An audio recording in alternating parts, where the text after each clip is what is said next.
Hello बच्चों, a very fresh morning to all of you. Force and laws of motion lecture number 3। Okay, हमारे 2 lecture हो चुके हैं बच्चों। उस लेक्चर को अच्छे से देखा हुआ होना जरूरी है। लास्ट लेक्चर में हमने बहुत ही इंपॉर्टेंट एक एक्सपेरिमेंट सीखा था। वो एक्सपेरिमेंट था Galileo's laws of inclined plane. ठीक है ना। तो उस एक्सपेरिमेंट का कंक्लूजन आज आपको क्वेश्चन में दिया गया है। आपको क्या समझा, उससे क्या समझ में आया, ये आपको हार्ड कॉपी पेपर पे लिखना है और उसको अच्छे से समझना है। बाद में मैं आपको सॉल्व करके बताऊंगा। तो जैसा कि हमारा ट्रेडिशन है बच्चों, लेक्चर की शुरुआत करेंगे हम कुछ जबरदस्त क्वेश्चन के साथ। आपको करना क्या है, बोर्ड पे कुछ बढ़िया से क्वेश्चन लिखे हुए हैं। और ये जो क्वेश्चन है बच्चों, ये question basically NCERT text book के हैं। तो आपको ये सारे क्वेश्चन सॉल्व करने हैं। ठीक है, तो पहले पॉज करके क्वेश्चन सॉल्व कर लीजिए, उसके बाद मैं आपको बताऊंगा इसका सॉल्यूशन क्या है। ठीक है, हो गया, चलो ठीक है। तो मैं ऐसा कंसीडर कर लूं बच्चों कि आपने सॉल्व कर लिया है। ओके चलो, तो ठीक है। पहला question, which of the following have more inertia. तो हमने जहां पर लेक्चर खत्म किया था, लेक्चर नंबर 2, वहां पर एक लाइन हमने लिखी थी। वो लाइन कुछ इस तरह से थी, जिसका मास ज्यादा होता है उसका इनर्शिया ज्यादा होता है। उस पर आज और डिटेल में हम चर्चा करेंगे। और बेसिकली आज का जो लेक्चर है वो डेडिकेटेड है Newton's first law of motion को। ओके, तो बच्चों देख लो, रबर बॉल और stone of the same size, तो किस जिसका मास ज्यादा उसका इनर्शिया ज्यादा। तो स्टोन का मास डेफिनेटली कैसा होगा बच्चों, ज्यादा होगा। इसलिए स्टोन का इनर्शिया भी कैसे होगा, ज्यादा होगा। तो which has greater mass that has greater inertia. तो स्टोन का इनर्शिया कैसा होगा, ज्यादा होगा। The inertia of stone will be greater. Why? Because इसका मास कैसा होगा, ज्यादा होगा। Bicycle and train, obviously train का मास कैसा होगा, ज्यादा होगा, इसलिए ट्रेन का इनर्शिया ज्यादा होगा। 5 rupees coin and 1 rupees coin, अब यहाँ पर मिसअंडरस्टैंडिंग मत करो कि 5 रुपीज सर ग्रेटर क्वांटिटी, ऐसे नहीं। 5 रुपीज कॉइन का मास ज्यादा होता है, इसलिए उसका इनर्शिया ज्यादा। उसकी वैल्यू फिजिक्स में कोई मैटर नहीं करती। तो इसका मास ज्यादा है, इसलिए इसका इनर्शिया ज्यादा। तो रबर बॉल और स्टोन में स्टोन का इनर्शिया ज्यादा था। बाइसिकल और ट्रेन में ट्रेन का इनर्शिया ज्यादा था। 5 रुपीज और 1 रुपीज कॉइन में 5 रुपीज का इनर्शिया ज्यादा था। ठीक है, अब second one, in the following example try to find out how many times velocity changes. अब एक चीज याद रखो, velocity is a vector, velocity is a vector, it can be change by 3 different ways. तो वेक्टर को magnitude भी होती है और डायरेक्शन भी होती है। तो सिर्फ डायरेक्शन भी चेंज हो गई तब भी वेलोसिटी चेंज हो जाएगी, फिर सिर्फ मैग्नीट्यूड भी चेंज हो गई तब भी वेलोसिटी चेंज हो जाएगी। अगर दोनों चेंज हो गए तो सोने पे सुहागा, बहुत बढ़िया है, नो प्रॉब्लम। ओके, तो देखते हैं क्या कह रहा है। One player kick the football, तो एक फुटबॉल था, एक फुटबॉल आ रहा था, उसको क्या किया, एक प्लेयर ने किक किया। तो एक बार वेलोसिटी चेंज हुई, अब किक किया, ये जाएगा दूसरे के पास, ये दूसरा है, ये फर्स्ट वन था। ठीक है, अब क्या किया, क्या किया, one player kick the football, तो एक बार चेंज हुई to another, another pass it to goalkeeper. अब इसने क्या किया, गोलकीपर को पास किया। ये गोलकीपर है हमारा, ठीक है ना, ऐसा गोलकीपर है, सपोज गोलकीपर, यहाँ तो 2 बार चेंज हुआ। गोलकीपर ने उसको कैच किया, 3 बार चेंज हुआ। अब कैच करने के बाद इसने थ्रो किया, तो कितने बार हो गया, 4 बार। तो कितने बार चेंज हुई वेलोसिटी, 4 टाइम्स। कितने बार, 4 टाइम्स। तो सेकंड का आंसर क्या है, velocity changes 4 times. Okay, CBSE का क्वेश्चन है बच्चों ये। तो वेलोसिटी चेंजेस 4 टाइम्स। ठीक है, अब ये थर्ड थर्ड थोड़ा सा थ्योरेटिकल है और बहुत ही इंटरेस्टिंग है। और इस लेक्चर में हमें पढ़ना है इनर्शिया के बारे में। 3 टाइप्स के इनर्शिया होते हैं। क्या कह रहा है, explain why some leaves detach from tree if it shake vigorously to the branch। अगर किसी जो पेड़ होता है, पेड़ के जो फांदी होती है, फांदी या उसको क्या कहेंगे हम, शाख, पेड़ की जो ब्रांच होती है, उसको अगर अपन हार्डली ऐसे मूव करेंगे, शेक करेंगे, तो उसके जो कुछ पत्ते होते हैं वो टूट जाते हैं। उसका रीजन क्या होता है, तो देख लो बच्चों, समझाऊंगा, रिटर्न में आपको लिखना है। सपोज दिस इज द पेड़, इमेजिन करो ये आपकी ट्री है, कुछ इस तरह से ये ट्री है। ठीक है, ये इसकी ब्रांच है और ये ब्रांच के ये लीव्स है कुछ इस तरह के। ठीक है, अब देख लो बच्चों, ये ल्यूज है, तो ये ल्यूज कैसे है, रेस्ट, कैसे है, रेस्ट। तो ये क्या, इसमें क्या होगा, कुछ इनर्शिया होगा, क्या होगा, कुछ इनर्शिया होगा। ये रेस्ट रहने की कोशिश करेंगे, इट लव्स टू रेस्ट, ये रेस्ट रहने की कोशिश करेंगे। अब आप इस ब्रांच को शेक करोगे, ऐसे ब्रांच को शेक करोगे, तो ब्रांच तो शेक हो जाएगी, लेकिन ल्यूज क्या करेंगे, अपनी जगह पे रहने की कोशिश करेंगे। तो अपने जगह पे रहने की कोशिश करेंगे, लेकिन ब्रांच मूव होने की वजह से उनको भी मूव होना पड़ेगा।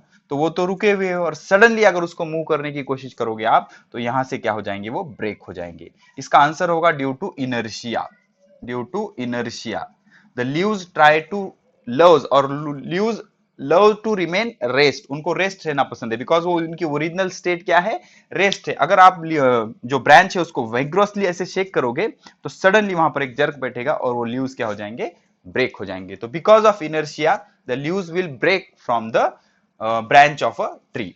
तो उसको अगर आप शेक करोगे तो वो रेस्ट रहने की कोशिश करेंगे, लेकिन ब्रांच मूव हो रही है तो इस वजह से उसको जर्क बैठेगा और वो टूट जाएंगे। ठीक है, तो आपको थ्योरेटिकली इसको आराम से लिखना है, लिख लो, लिख सकते हो आप। ठीक है, तो अब the inertia of object tend to increase speed नहीं, डिक्रीज स्पीड नहीं, डिसलरेट नहीं, तो बचा क्या, resist any change in motion. तो मोशन में जो चेंज हो रहा है उसको क्या कर देगा, ये अपोज कर देगा। The term mass refers to inertia, mass किसको रेफर करता है बच्चों, इनर्शिया को। जिसका मास ज्यादा उसका इनर्शिया ज्यादा, जिसका मास कम उसका इनर्शिया कम। अब ये जो 6th क्वेश्चन है इसमें हम सारा गैलीलियो का एक्सपेरिमेंट फिर से एक बार अच्छे से रिवाइज कर लेंगे और उसका कंक्लूजन भी लिख देंगे। ठीक है, तो ये कुछ क्वेश्चन थे बच्चों। अब देख लो गैलीलियो ने क्या कहा था, गैलीलियो ने एक स्टेटमेंट दिया था।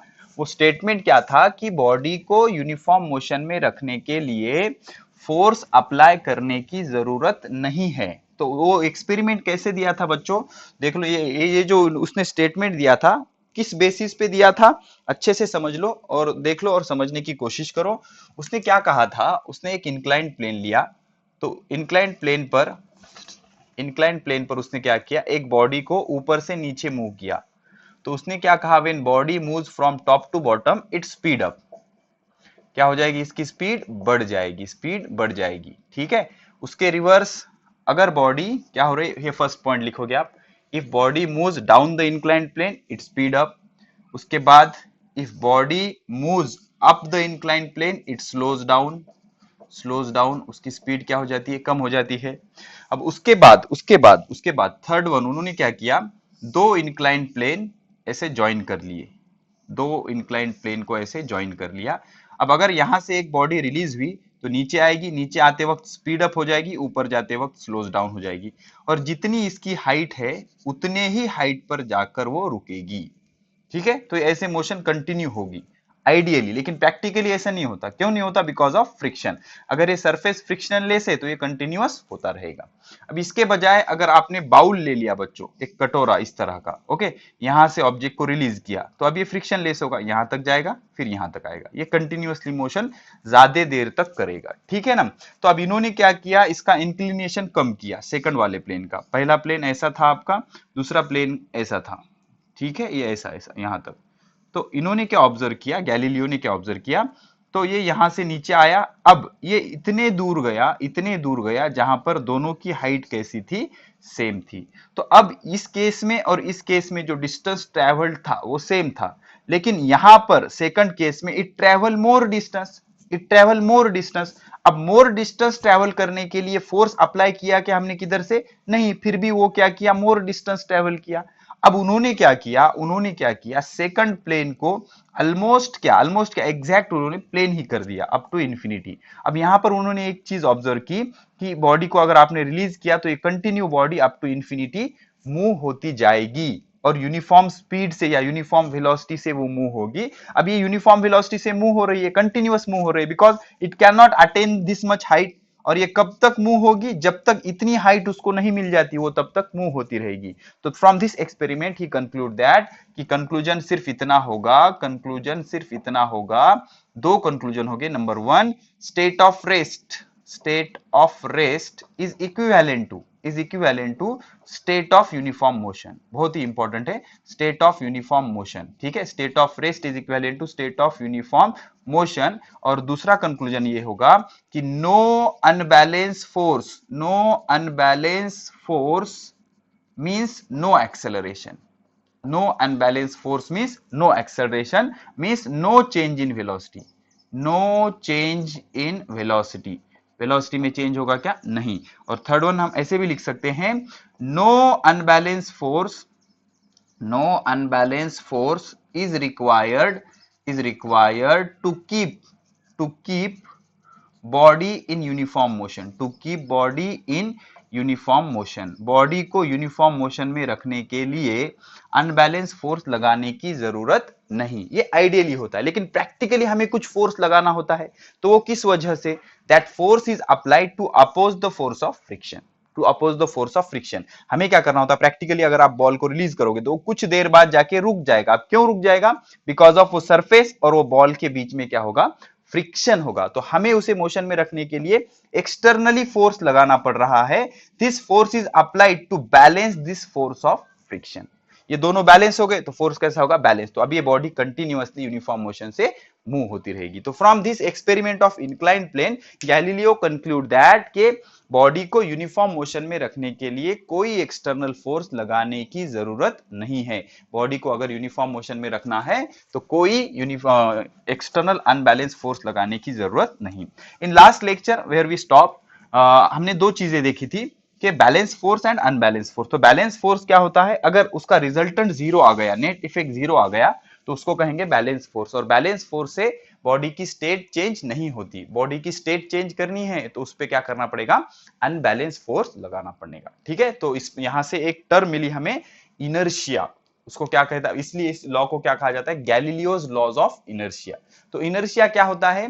रेस्ट बॉडी हमेशा रेस्ट रहने की कोशिश करती है और यूनिफॉर्म मोशन वाली बॉडी हमेशा यूनिफॉर्म मोशन में रहने की कोशिश करती है। इस बॉडी के एबिलिटी को क्या कहा जाता है? इनर्शिया। क्या कहा जाता है? इनर्शिया। अब न्यूटन ने क्या किया? गैलीलियो के इस law of inertia, Galileo's law of inertia को डिटेल में स्टडी किया और 3 लॉज दे डाले। उनको क्या कहा जाता है? Newton's laws of motion. तो उसका फर्स्ट लॉ आज हम देखेंगे। हेडिंग लगाओ, Newton's first law of motion. Very beautiful सा हेडिंग लगाओ, Newton's first law of motion. Newton's first law of motion, law of motion. अब एक चीज समझ लो बच्चों, ये जो लॉ है याद करने का कंसेप्ट नहीं है, इसको समझने का कंसेप्ट है। सारे स्टूडेंट को, ऑलमोस्ट 99% स्टूडेंट को ये लॉ याद होता है, लेकिन उसमें से 98% स्टूडेंट इसके न्यूमेरिकल नहीं कर सकते। उसका रीजन ये होता है बच्चों कि आपको प्रैक्टिकल सिचुएशन ही नहीं समझती। तो हम क्या करेंगे, इसके जो एग्जाम्पल है पूरे डिटेल में line to line with full stop and comma also मैं पूरा लिखाऊंगा और बहुत अच्छे से समझाऊंगा। तो एग्जाम्पल अच्छे से समझो, न्यूटन्स लॉ आपको समझ आएगा और आप न्यूमेरिकल्स आराम से बना सकते हो। ठीक है, बहुत ही स्लो स्लो जाएंगे, धीरे धीरे जाएंगे, सारी चीजें बहुत अच्छे से समझेंगे। बिकॉज 11th-12th में आपको लॉज ऑफ मोशन में बहुत प्रॉब्लम आते हैं बच्चों। ठीक है, तो आज ही हम उसको रिमूव कर देंगे 9th स्टैंडर्ड में इससे। Okay, Newton's first law of motion. तो पहला पॉइंट इसमें मैं लिखूंगा, it is based on, it is based on Galileo's law of inertia. The term inertia was given by scientist Galileo. और ये जो न्यूटन का फर्स्ट लॉ है, it is based on Galileo's laws of inertia. किस पे based है? Galileo's laws of inertia.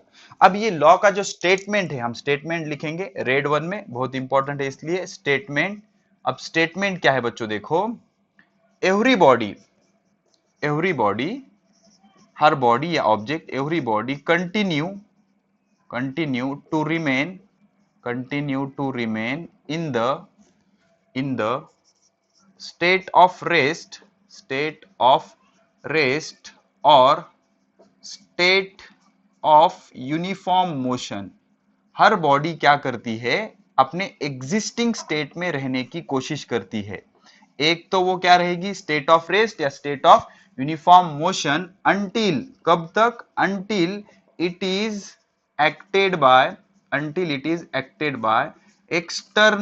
External unbalanced force. कौन सा force? Unbalanced force. So this is the statement of Newton's first law. अब ये सबको याद होता है, लेकिन इसका एप्लीकेशन समझ में नहीं आता।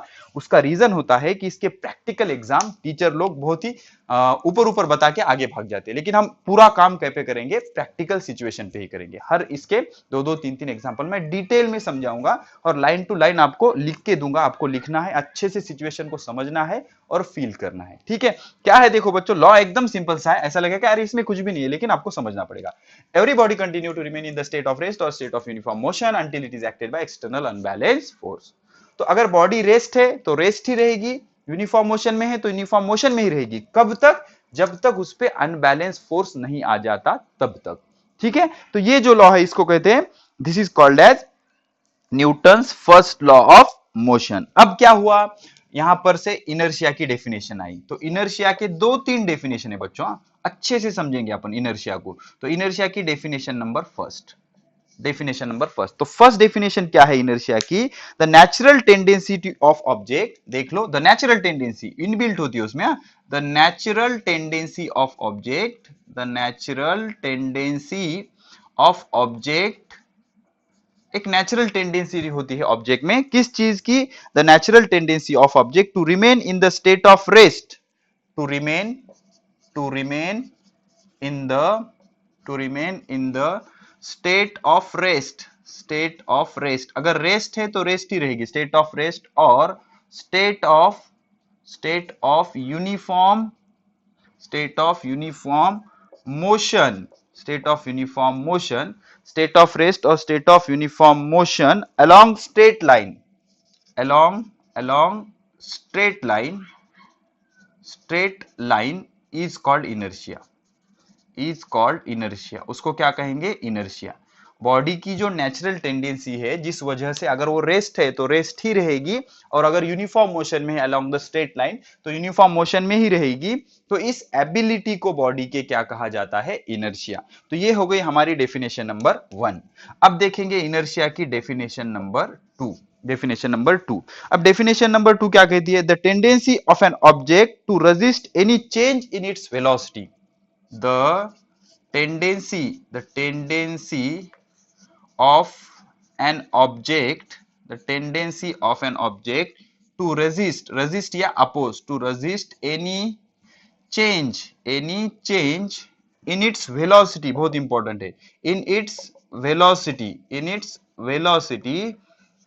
is called inertia। तो किसी भी बॉडी, कोई भी बॉडी अपने वेलोसिटी में चेंज नहीं होने देती। अब वेलोसिटी में चेंज तीन तरह का होता है, बार बार ये चीजें आ रही है, मैग्नीट्यूड चेंज, डायरेक्शन चेंज, या दोनों चेंज, ठीक है ना। तो हर बॉडी किससे प्यार करती है, वेलोसिटी चेंज नहीं होने देना है, वेलोसिटी चेंज नहीं होने देती। इस एबिलिटी को बॉडी के क्या कहा जाता है, इनर्शिया। क्या कहा जाता है, inertia. This tendency is called as inertia. अब इसकी जो डेफिनेशन नंबर 3 है, क्या है, the mass of an object is quantitative measure of inertia. Definition number 3, the mass of N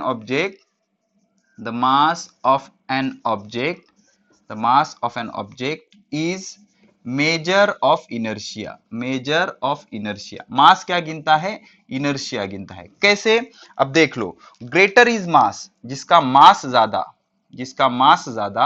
उसका इनर्शिया भी ज्यादा, जिसका मास कम उसका इनर्शिया भी क्या होता है, कम होता है। सिंपल सी चीज है बच्चों, हमने शुरू में एक क्वेश्चन देखा था, which has more inertia, train और बाइसिकल। तो ट्रेन रेस्ट है, हम उसको पुश कर रहे हैं, वो मोशन में आएगी क्या, नहीं।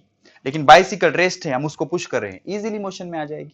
मतलब हम बाइसिकल को इजीली मूव करा सकते हैं, ट्रेन को नहीं करा सकते। इसका रीजन क्या है, ट्रेन का मास ज्यादा है, इसलिए ट्रेन का इनर्शिया ज्यादा है, इसलिए ट्रेन वेलोसिटी में चेंज होने देगी क्या, नहीं। ठीक है ना। तो इस तरह से ये कुछ डेफिनेशन है किसके, इनर्शिया के। अब हम जो हमारी गावरान डेफिनेशन एक लिखते हैं, वो गावरान डेफिनेशन कुछ ऐसे होगी बच्चों, बॉडी, द एबिलिटी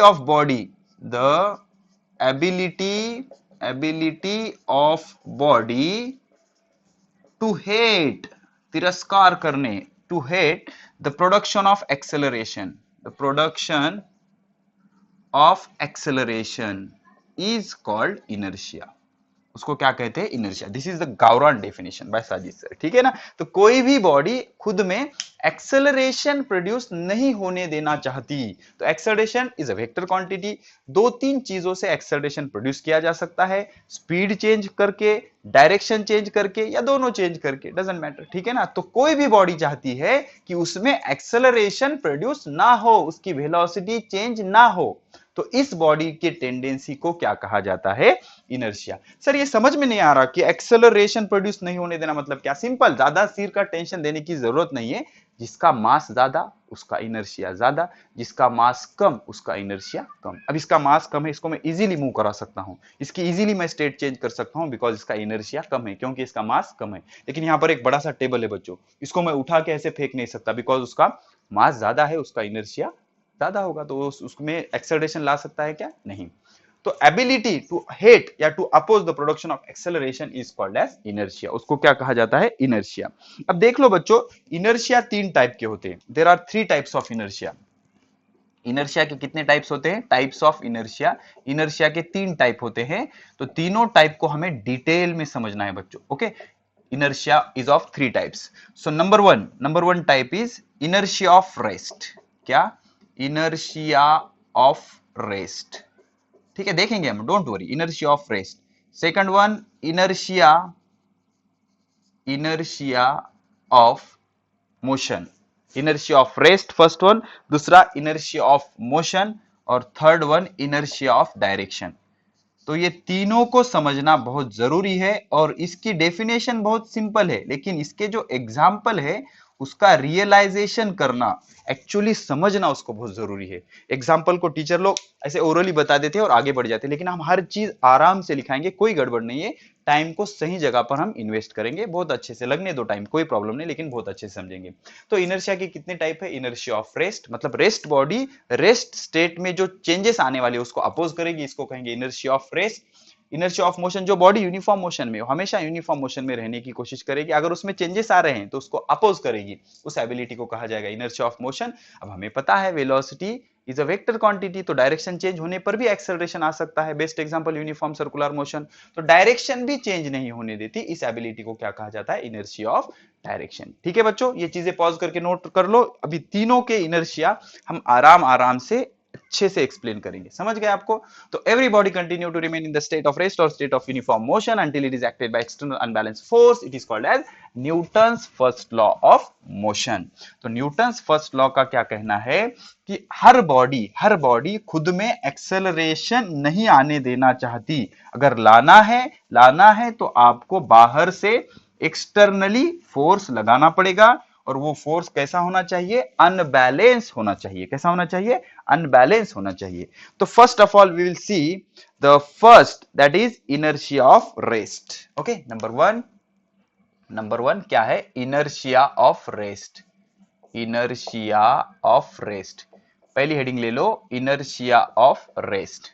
ठीक है, अब बहुत धीरे धीरे जाएंगे बच्चों, अच्छे से समझेंगे इसको। इनर्शिया ऑफ रेस्ट, अब ये इनर्शिया ऑफ रेस्ट क्या होता है? It is a tendency of object to remain in the state of rest. Okay, the tendency of object, the tendency मतलब क्षमता, the tendency ability, the tendency of object, the tendency of object to remain in the state of rest, इसे क्या कहेंगे? Inertia of rest. This is called as inertia of rest. इसको क्या कहेंगे? Inertia of rest. तो हमें अगर rest को मोशन में लाना है तो we have to apply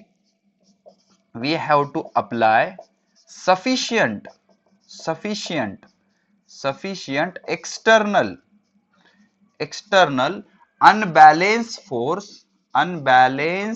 force to move the body at rest to overcome the inertia of rest। अगर आप रेस्ट बॉडी को मूव कराने की कोशिश कर रहे हो और वो मूव हो भी गई, तो आपने जो एक्सटर्नल फोर्स लगाया वो किस लिए लगाया? इनर्शिया ऑफ रेस्ट के अगेंस्ट काम करने के लिए। ठीक है, एक बॉडी रेस्ट है तो वो हमेशा रेस्ट ही रहने की कोशिश करेगी, तो आपने उस पर फोर्स लगाया, तो कितना फोर्स लगाना पड़ेगा? उसके इनर्शिया ऑफ रेस्ट को जितना आप अपोज करोगे और उसका इनर्शिया ऑफ रेस्ट ओवरकम हो गया, तभी वो बॉडी क्या आ जाएगी? मोशन में आ जाएगी। तो सिंपल सी टेक्निक है बच्चों, the tendency of object to remain in the state of rest body हमेशा रेस्ट ही रहने की कोशिश करेगी, इस टेंडेंसी को क्या कहा जाता है? Inertia of rest. अब इसके कुछ हम एग्जांपल देखेंगे बच्चों। देख लो, पहला एग्जांपल बहुत ही इंटरेस्टिंग। फर्स्ट एग्जांपल क्या कहता है? When you are sitting in a stationary car. Okay, अच्छे से लिखेंगे बच्चों। एग्जांपल नंबर वन,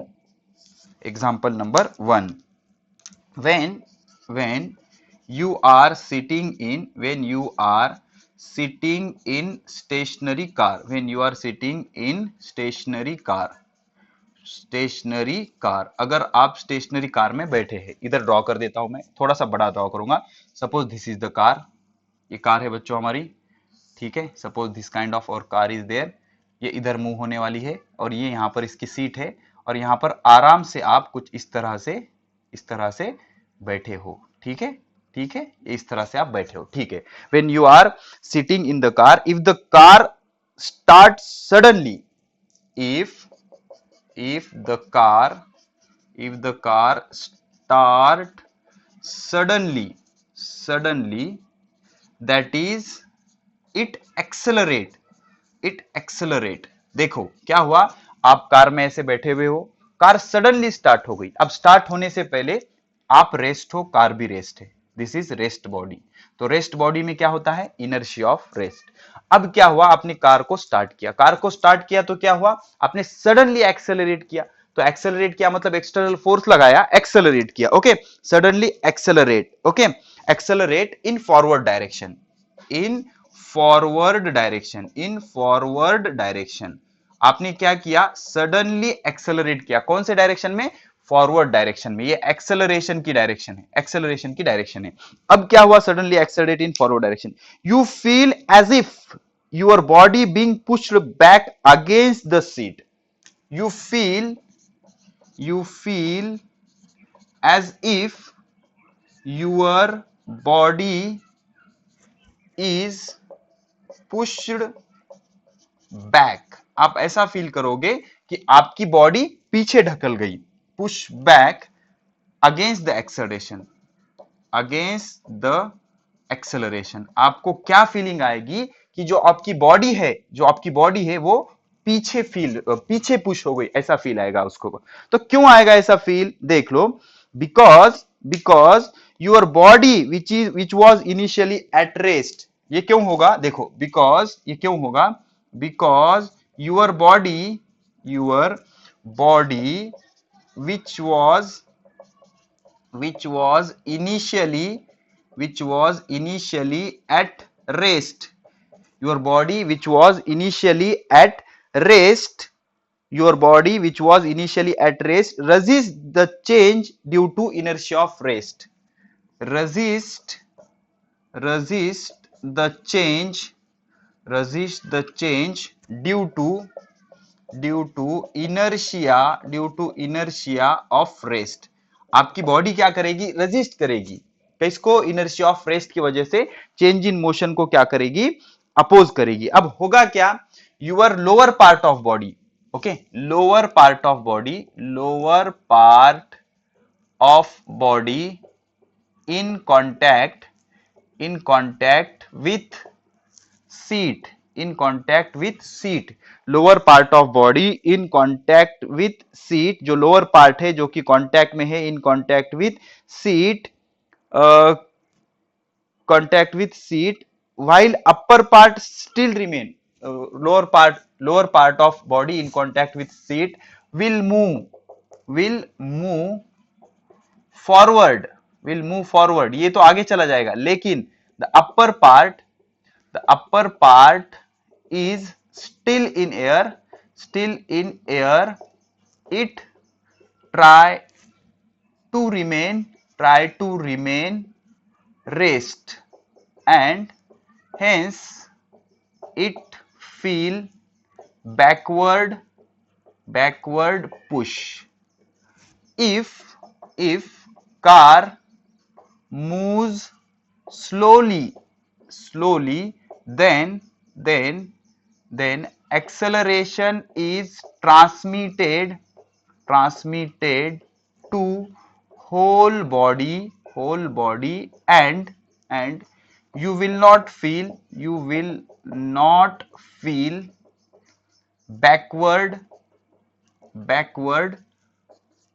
push, बहुत ही इंटरेस्टिंग सा, बहुत ही एग्जाम्पल है। और इसमें हम टाइम इन्वेस्ट इसलिए कर रहे हैं बच्चों, जब तक आपको ये एग्जाम्पल नहीं समझ आएंगे ये लॉ का कोई फायदा नहीं। देख लो बच्चों, अब सिनेरियो क्या है, हम कार में बैठे हुए, कार रेस्ट है, सब रेस्ट है, आराम से सब अच्छा चल रहा था। जैसे ही कार को हमने सडनली फॉरवर्ड एक्सेलरेट किया तो ये पूरी बॉडी रेस्ट में बच्चों। अब होगा क्या, सीट के कांटेक्ट में, आपका जो बेस है वो सीट के कांटेक्ट में है, इस वजह से ये तो आगे चला जाएगा, लेकिन ये जो आपका बॉडी पार्ट है इतना, ये तो एयर में है, अब ये रेस्ट ही रहने की कोशिश करेगा, लेकिन आपकी जो बॉडी का बेस है वो आगे जा रहा है, तो आप पीछे नहीं आ रहे हैं, आपके जो बॉडी का बेस है वो आगे जा रहा है, ये due to inertia of rest air में ही रहेगा, और ये यहां पर ही रहेगा, ये आगे चला जाएगा, तो आपको ऐसे लगेगा कि ये पीछे आ रहा है। तो इसमें क्या है, इनर्शिया ऑफ रेस्ट। अगर आपने इफ कार मूव स्लोली, अगर कार स्लोली मूव हो रही है, तो इससे इस पार्ट से क्या होगा, एक्सेलरेशन पूरे बॉडी को ट्रांसमिट होगा, और धीरे धीरे अगर आप जा रहे हो तो आप पीछे जाओगे क्या,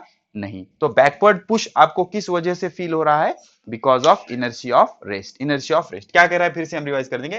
when you are sitting in a stationary car, the car start suddenly, रुके हुए कार सडनली स्टार्ट हो रही है, it accelerate in forward direction, तो कार क्या हुआ, फॉरवर्ड डायरेक्शन में एक्सेलरेट हुआ, you feel as if your body push back, आपकी बॉडी बैक आ गई, ऐसा फील हुआ, अगेंस्ट द एक्सेलरेशन, एक्सेलरेशन के against, because your body which is initially at rest resist the change due to inertia of motion, तो उसमें inertia of rest है, वो क्या करेगी, change in acceleration प्रोड्यूस होने को अपोज करेगी। Lower part of body is in contact with seat, तो वो क्या करेगा, आगे मूव होगा, लेकिन जो अपर पार्ट है वो हवा में है, वो स्टिल रेस्ट रहने की कोशिश करेगा, लेकिन आपका बेस आगे जा रहा है, तो बॉडी का अपर पार्ट क्या आ जाएगा, पीछे आ जाएगा। लेकिन अगर आपने कार को स्लोली मूव किया तो एक्सेलरेशन पूरे बॉडी में ट्रांसमिट हो जाएगा, and you will not feel push backward. ठीक है, पॉज करके बढ़िया से लिख लो इसे।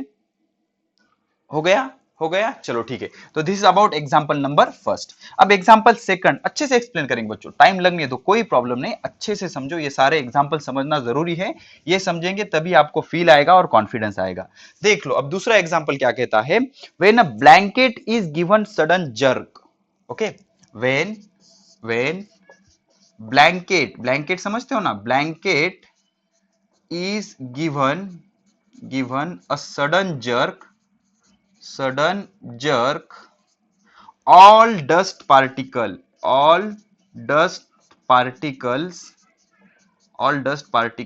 are removed, because the dust particle are initially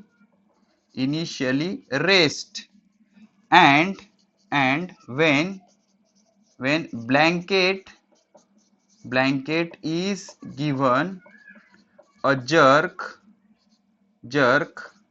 so it try to accelerate the dust particle, but due to inertia of rest, the dust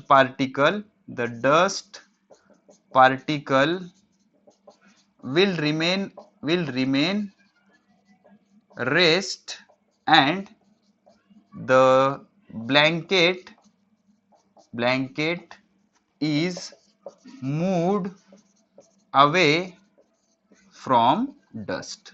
समझ रहे हो, मतलब आपको अगर चद्दर में से धूल झटकनी है तो ऐसा आप उसको झटकते हो, ऐसा जर्क देते हो, तो जब आपने जर्क दे दिया, when the blanket is given a sudden jerk, all the dust particles are remove, dust particle सारे रिमूव हो जाते हैं। अब उसके अंदर के जो धूल के पार्टिकल होते हैं, डस्ट के पार्टिकल, वो रेस्ट ही रहेंगे, because of inertia of rest. तो आपने ऐसा जर्क दे दिया तो पार्टिकल तो रेस्ट ही रहेंगे, चद्दर आगे चली जाएगी और धूल नीचे गिर जाएगी। समझ रहे हो, तो क्या हो गया, the dust particles are initially at rest, and when blanket is given a jerk, so it try to accelerate the dust particle, वो क्या करेगा, वो जो ब्लैंकेट क्या करेगा, डस्ट पार्टिकल को में एक्सेलरेशन प्रोड्यूस करने की कोशिश करेगा, लेकिन because of inertia of rest the dust particle try to remain the rest, इस वजह से क्या हो जाएगा, वो रेस्ट में रहेगा।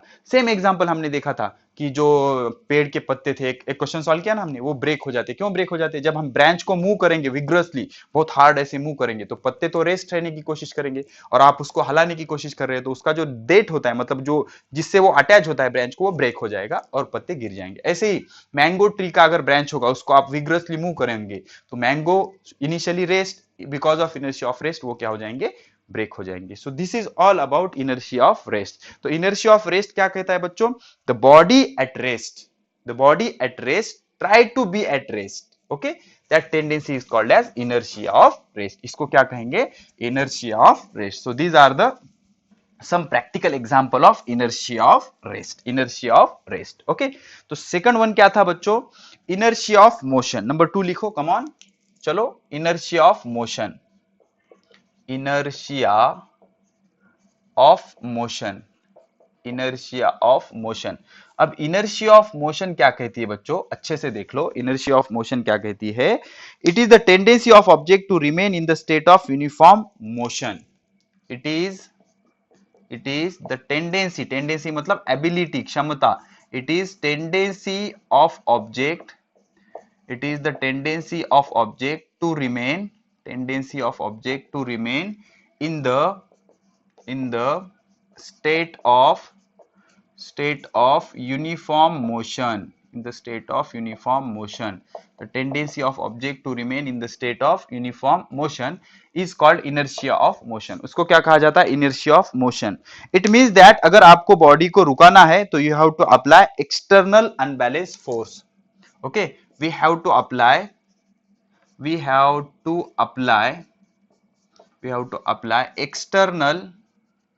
external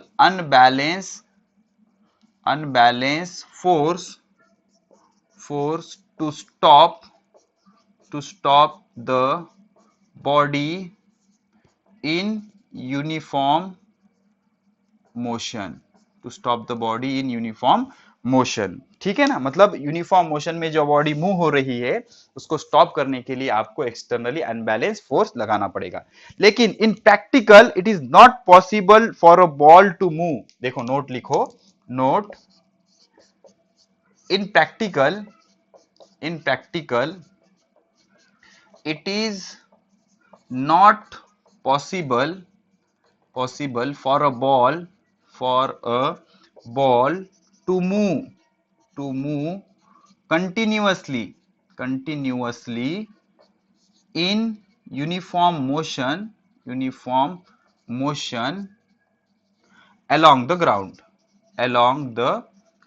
मतलब क्या? प्रैक्टिकली अगर आप इसको अप्लाई करने की कोशिश करोगे, ये आपका ग्राउंड है कुछ इस तरह से, और एक बॉल आपने इस पे ऐसे मूव कराई है, ओके, विथ वेलोसिटी v. तो इस ग्राउंड पे ये बॉल v वेलोसिटी से कंटिन्यूअसली मूव नहीं हो सकती. Why? Because of force of friction. ये जो फ्रिक्शन है बॉल और इसमें का, ये फोर्स ऑफ फ्रिक्शन इस मोशन को अपोज करेगा. Force of friction, because of force of friction oppose the motion. तो फिर अब अगर इसको यूनिफॉर्म मोशन में रखना है, टू कीप यहां पर लिख रहा हूं मैं, टू कीप द बॉडी या to keep the ball in uniform motion,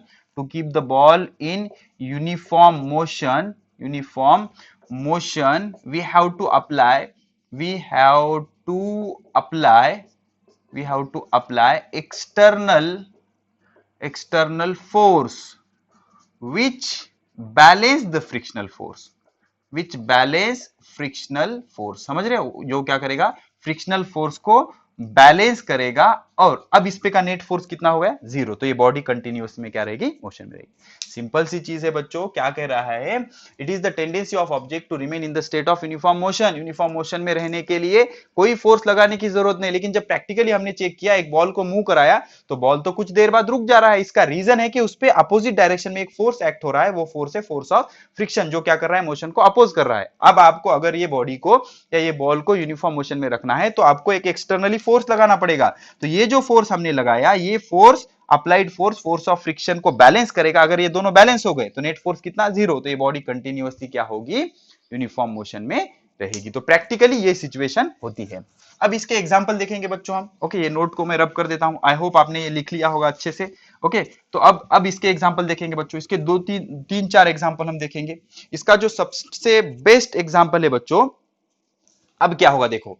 when driving car, okay, when car in motion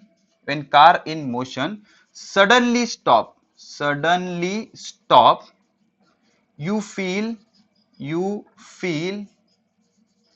push in forward direction. अब ऐसे क्यों होता है? देख लो. ये कार है बच्चों, ये कार है, ठीक है, ये कार है, ओके. अब ये क्या हो रहा है, इस तरह से आप बैठे हो, ये मूविंग है, ये मूविंग है, तो ये भी मूविंग है बच्चों। ये सारे पार्ट, ये अपर पार्ट, ये लोअर पार्ट, ये सारे मूविंग है। अब क्या हुआ, सडनली आपने ब्रेक किया और कार को स्टॉप किया। तो आप यूनिफॉर्म मोशन में जा रहे हो, लेकिन आप सडनली स्टॉप हो गए। स्टॉप हो गए तो आपका बेस जो है वो कार से अटैच है, वो स्टॉप हो जाएगा। लेकिन जो अपर बॉडी पार्ट है, अपर बॉडी पार्ट है, वो कैसा है, मोशन में है, मोशन में है, मोशन में प्लस एयर में है, मोशन में है प्लस एयर में है। तो वो स्टॉप होगा क्या, नहीं। तो वो क्या करेगा, कंटिन्यूअस मोशन में रहने की कोशिश करेगा और वो आगे ही मूव करेगा। कार रुकने की वजह से ये रुकेगा क्या, नहीं। बेस जो है आपका वो सीट के या कार के फ्लोर के कांटेक्ट में, वो तो रुक जाएगा, लेकिन अपर पार्ट रुकेगा क्या, नहीं, बिकॉज वो एयर में है। इस वजह से वो आगे की तरफ ऐसा पुश आपको फील होगा। अगर आपने कार स्लोली रुकाई तो बेस से आपके पूरी बॉडी पार्ट में एक्सेलरेशन ट्रांसमिट हो जाएगा और आपको पुश फील होगा क्या, नहीं। तो क्या लिखा हमने, when car is in motion suddenly stop you feel push forward direction because when car stop the base of your body in contact with car floor stop, but the upper part of body continue to move forward because of inertia of motion, hence it push forward, if car stop slowly, then acceleration is transmitted to whole body and push will not feel। समझ रहे हो, अगर car को आपने slowly रुकाया तो base से पूरा acceleration body में ट्रांसमिट हो जाएगा और आपको पुश फील होगा क्या, नहीं। सिंपल सी चीज है, कार मूव हो रही है, उसमें इनर्शिया ऑफ मोशन है, तो कार को आपने सडनली ब्रेक किया एक्सटर्नल फोर्स अप्लाई करने के बाद, तो बेस तो फ्लोर के कांटेक्ट में है, बेस तो रुक गया, लेकिन बॉडी का जो अपर पार्ट है वो स्टिल एयर में है, तो वो आगे जाने की कोशिश करेगा, तो वो मोशन में रहने की कोशिश करेगा, इस वजह से आगे चला जाएगा। लेकिन अगर आपने कार को धीरे धीरे रुकाया तो क्या होगा, एक्सेलरेशन बेस से पूरे बॉडी में ट्रांसमिट हो जाएगा, इसलिए आपको पुश फील नहीं होगा। ये हो गया इसका फर्स्ट एग्जाम्पल। अब second example, a person jumping out of moving train. इससे अच्छा हम क्या करेंगे, athlete inertia of motion helps a long jumper. देख लो बच्चों, second one inertia of motion helps long jumper. अब ओलंपिक में लॉन्ग जंप की क्या होता है, कंपटीशन होता है, जो जब सबसे लंबी छलांग लगाएगा उसको गोल्ड मेडल होता है, ऐसे कुछ होता है, ठीक है ना। तो बच्चों देख लो, अगर दो सिचुएशन बताता हूं मैं आपको, क्या किया सेम पर्सन यहां पर रुका हुआ है, यहां से उसने छलांग लगाई तो वो छलांग जाएगी यहां तक। लेकिन यही पर्सन पीछे से दौड़ता आ रहा है, भागते आ रहा है, और यहां से उसने छलांग लगाई तो उसकी छलांग यहां तक जाएगी।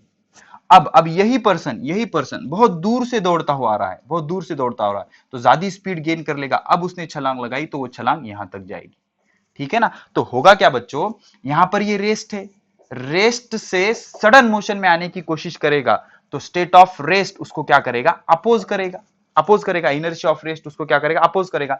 तो ज्यादा दूर तक वो जा सकता है क्या, नहीं। कितनी भी ताकत लगा ले, ज्यादा दूर तक वो जा नहीं सकता। लेकिन अब वो क्या हो गया, मूविंग में, यूनिफॉर्म मोशन में है, तो मोशन में अगर वो जंप लगाएगा तो मोशन उसको क्या करेगा, हेल्प करेगा आगे जंप करने के लिए। अब जितना ज्यादा दूर से वो दौड़ता हुआ आएगा उतनी ज्यादा स्पीड वो गेन करेगा, और जितने ज्यादा स्पीड से वो दौड़ेगा उतने ही ज्यादा दूर उसका जंप जाएगा। तो इनर्शिया ऑफ मोशन उसको हेल्प करेगा मोशन में रहने की, और मोशन में रहते वो आगे तक जंप कर सकता है, ठीक है। तो ये हो गया इसका सेकंड एग्जांपल। क्या हो गया, सेकंड एग्जांपल। अब third example, tightening of hammerhead. देख लो, टाइटनिंग टाइटनिंग ऑफ हैमरहेड। देख लो, सिंपल सी चीज है। सपोज आपका ये हैमर है, हथौड़ा, इसमें लकड़ी होती है कुछ इस तरह की। ओके, आप क्या करते हो, इसके हैंडल को ऐसे पकड़ते हो और फ्लोर पे ऐसे अपटते हो, उसको स्ट्राइक करते हो। स्ट्राइक करने से क्या हो जाएगा, आपका हेड उसमें फिट हो जाएगा। क्यों फिट हो जाएगा, अब इसको पकड़ के आपने ऐसे उसको जोर से मारा, जब जोर से मारा तो ये लकड़ी को और उसका जो हेड है दोनों का एक्सेलरेशन किधर होगा, वर्टिकली डाउनवर्ड। किधर होगा, वर्टिकली डाउनवर्ड। तो लकड़ी भी मूव होगी और ये हैमर हेड भी मूव होगा। तो हमने क्या किया, लकड़ी को ऐसा सडनली फ्लोर पे ऐसे अपटा और उसको वो क्या हो गया, रुक गया। लेकिन जो हैमर है वो तो मूवेबल है ना, ढीला है, वो मूवेबल है, तो वो कंटिन्यूअसली क्या होगा, नीचे जाने की कोशिश करेगा। और जैसे ही वो नीचे जाएगा वो अंदर फंस जाएगा। तो हैमर हेड टाइटनिंग के लिए क्या मदद करता है, motion of inertia of motion, inertia of motion. ठीक है, तो ये आपको एग्जाम्पल है के इनर्शिया ऑफ मोशन के, इनर्शिया ऑफ मोशन की। तो इसीलिए क्या कहा जाता है कि सडनली ब्रेक ना लगाए। सडन ब्रेक अगर आप लगाओगे तो सारे जो पैसेंजर बैठे हुए हैं वो उनका मुंह फूट जाएगा पूरा, ठीक है ना, वो जाके आगे वाले सीट से अपट जाएंगे। ओके, उस पे वो कोलाइड हो जाएंगे। तो इस वजह से जो सडन ब्रेक है उसको अवॉइड किया जाता है, ब्रेक स्लोली स्लोली अप्लाई किया जाता है। ठीक है, तो ये क्या हो गया, इनर्शिया ऑफ मोशन। अब जो लास्ट है हमारा एग्जांपल बच्चों, वो है inertia of direction, inertia of direction. Okay, तो इनर्शिया ऑफ डायरेक्शन क्या है, the tendency of object to maintain its direction is called as inertia of direction. तो थर्ड एग्जांपल या थर्ड टाइप क्या है, इनर्शिया ऑफ डायरेक्शन। क्या, inertia of direction. तो inertia of direction क्या कहता है, the tendency of object to maintain its direction of motion, the tendency of object, the tendency of object to maintain its direction of motion, tendency of object to maintain its direction of motion is called inertia of direction। इसको क्या कहा जाएगा, inertia of direction। when okay, तो अगर आपको direction change करनी है, we have to apply external unbalanced force to change the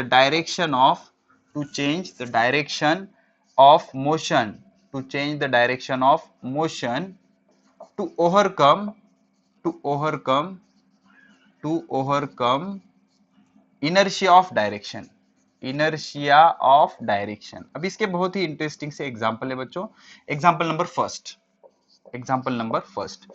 example क्या कहता है, when a motor car makes a sharp turn a high speed to left, then passenger lean to right। example number first, when vehicle takes a sharp turn towards left, then passenger lean मतलब झुकने वाकने, झुक जाना, लीन towards right. अब इसका क्या reason होगा, देख लो। Suppose ये व्हीकल है, इसमें पैसेंजर बैठा हुआ है। अब ये व्हीकल आगे जा रहा है तो पैसेंजर का भी डायरेक्शन ये होगा, पैसेंजर का भी डायरेक्शन ये है, व्हीकल का भी डायरेक्शन ये है। अब क्या हुआ, ये व्हीकल ने इधर टर्न लिया तो व्हीकल टर्न हो गया अप्लाइंग फोर्स, लेकिन पैसेंजर इसमें जो बैठा हुआ है वो अपनी डायरेक्शन मेंटेन करने की कोशिश करेगा। तो व्हीकल तो इधर चला गया, तो इस वजह से पैसेंजर क्या हो जाएगा, इधर चला जाएगा। समझ रहे हो किस वजह से, बिकॉज इसमें क्या है, डायरेक्शन ऑफ इनर्शिया।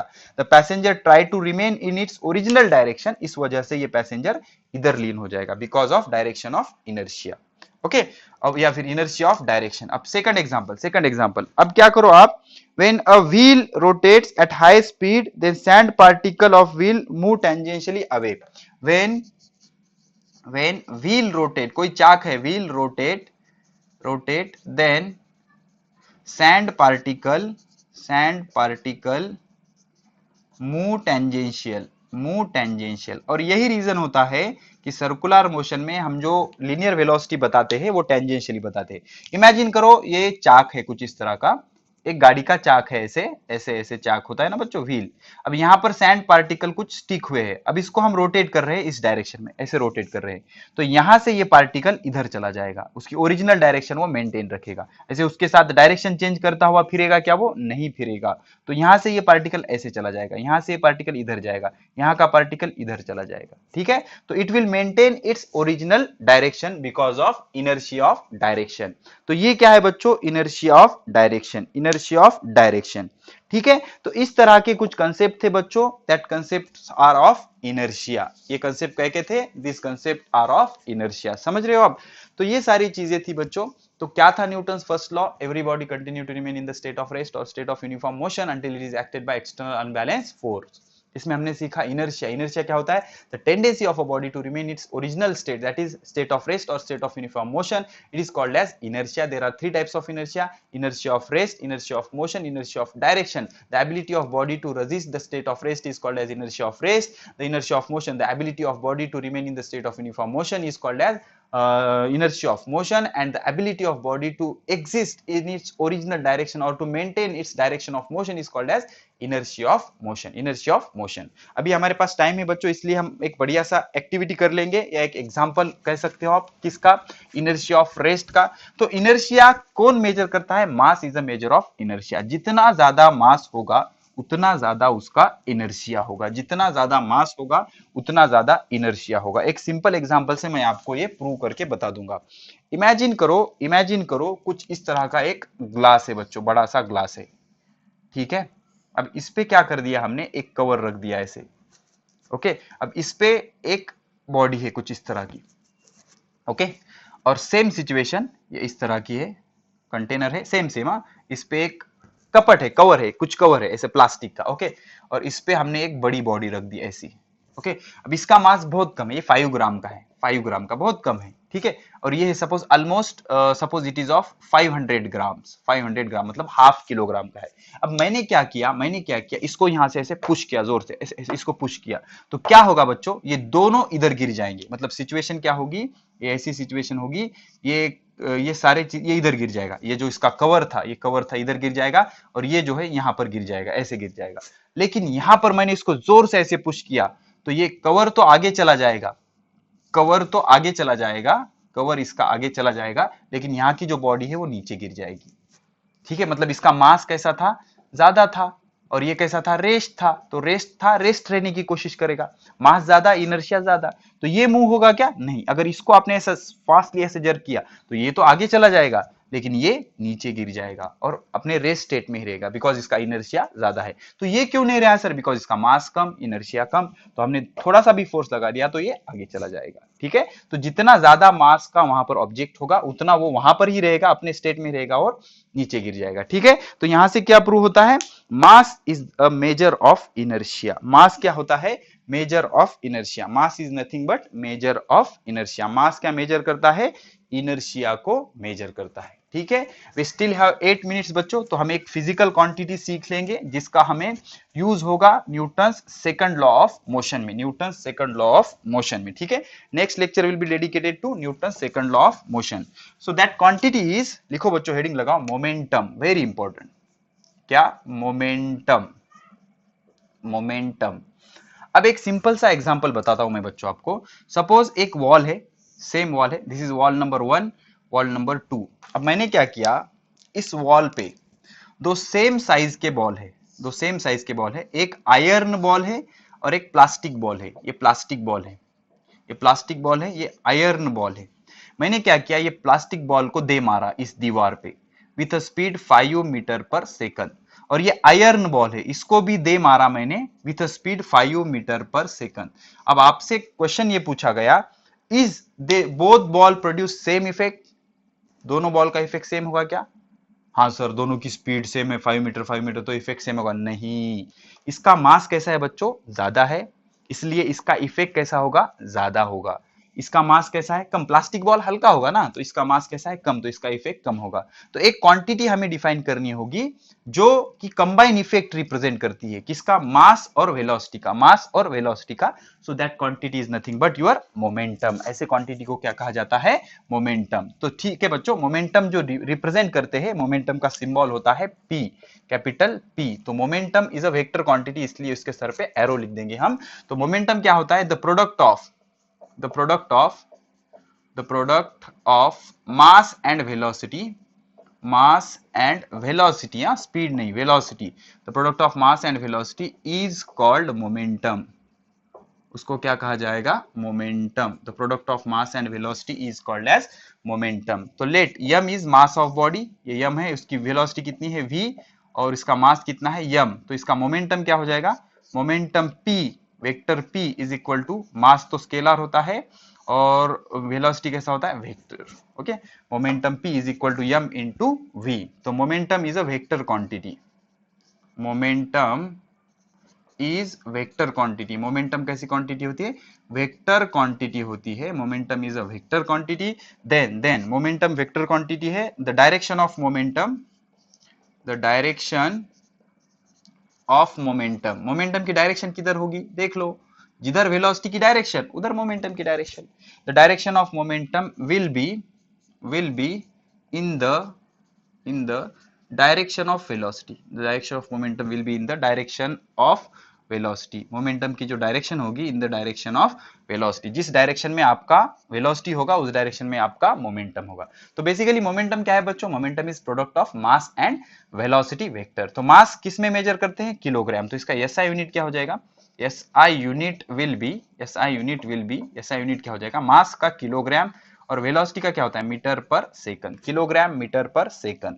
इसका सीजीएस यूनिट क्या आ जाएगा, CGS unit will be CGS मतलब सेंटीमीटर ग्राम सेकंड। तो किलोग्राम का क्या हो जाएगा, ग्राम, मीटर का क्या हो जाएगा, सेंटीमीटर, सेकंड तो इको फ्रेंडली क्वांटिटी है, सब में सेकंड ही होता है, ग्राम सेंटीमीटर पर सेकंड, ग्राम सेंटीमीटर पर सेकंड। अब इसका एक और यूनिट होता है, unit of momentum is Newton second. क्या होता है, न्यूटन सेकंड होता है। अब न्यूटन सेकंड कैसे आया बच्चों, अच्छे से देख लो। अब देख लो, फोर्स का फॉर्मूला सबको पता है, मास इंटू एक्सेलरेशन, ठीक है। तो न्यूटन के जगह मैं क्या रखता हूं, मास इंटू एक्सेलरेशन, सेकंड के जगह सेकंड रखता हूं, ठीक है।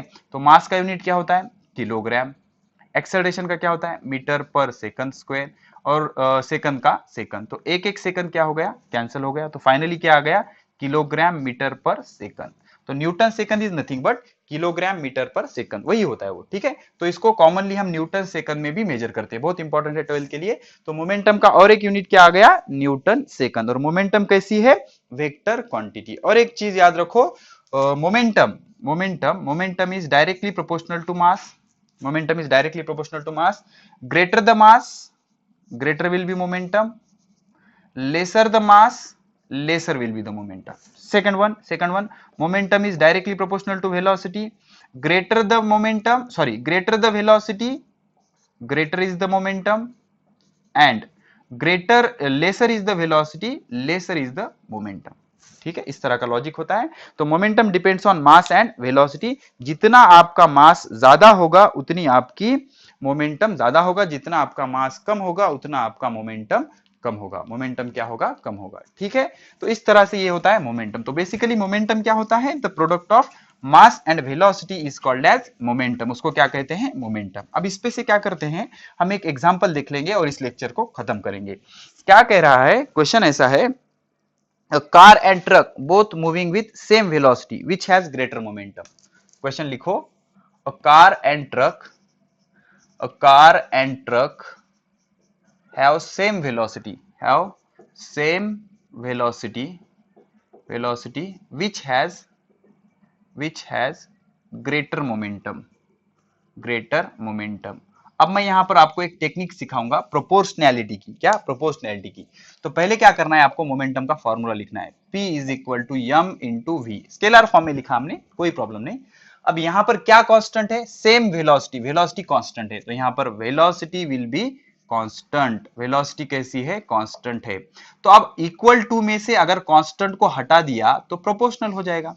P directly proportional to m, समझता है? P directly proportional to m, तो डायरेक्टली प्रोपोर्शनल मतलब अगर ये ज्यादा होगा तो ये भी ज्यादा होगा, ठीक है? अगर ये कम होगा तो ये भी कम होगा, ठीक है? तो अब हमें कंपेयर करना है कार और ट्रक का, तो mass of truck is greater than mass of car, simple सी चीज है, mass of truck is greater than car. अब ऐसे तो नहीं होगा कि कार का मास ट्रक से ज्यादा, ऐसी कोई कार नहीं है, mass of truck is greater than mass of car, तो जिसका मास ज्यादा उसका मोमेंटम ज्यादा, तो यहां से क्या प्रूव होता है, momentum of truck will be greater than momentum of car, momentum of truck will be greater than momentum of car, समझ रहे हो आप? ठीक है, तो ये कांस्टेंट को हटा दिया तो इक्वल हो जाएगा, सिंपल सा होता है ना यार, ये ऐसा, x directly proportional to y कहते हैं, y बढ़ जाएगा तो x बढ़ जाता है, y घट जाएगा तो x घट जाता है, आगे की स्टेप क्या होती है, x is equal to ky where k is constant, हमेशा कांस्टेंट रहता है, और ये क्या होता है, x inversely proportional to y, अगर x बढ़ गया तो y घट जाता है, अगर x घट गया तो y बढ़ जाता है, इनवर्स रिलेशन होता है ना, तो यहां पर भी हम कैसे करते हैं, x is equal to k into 1 divided by y, proportional का इक्वल करने के लिए कांस्टेंट लेना पड़ता है, और कांस्टेंट हटा दिया तो इक्वल टू का प्रोपोर्शनल होता है, ठीक है? इस तरह का लॉजिक होता है।